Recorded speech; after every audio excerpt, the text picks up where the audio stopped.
My parents replaced me with my cousin when I moved out, so I sent them her criminal record for Christmas. So I'm the only child of two very traditional, appearance-obsessed parents.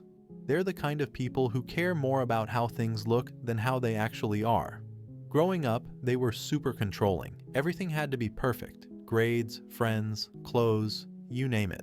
I wasn't even allowed to choose what electives I took in high school without them making it some dramatic ordeal. I moved out the second I turned 22 and had a full-time job locked in. It wasn't easy, and I had to share a tiny apartment with 2 roommates and eat more ramen than I'm proud of. My relationship with my parents didn't completely die when I left, but it changed fast. Calls became less frequent. I wasn't invited home for dinner anymore. It was more like, if you're around and want to drop by, let us know in advance. It felt awkward, but I figured that's just how things go when you grow up. You become more independent, the dynamic shifts, whatever. But then things got weird. About 6 months after I moved out, I found out through my aunt, my mom's sister, that my cousin Danielle, 27F, had moved in with my parents.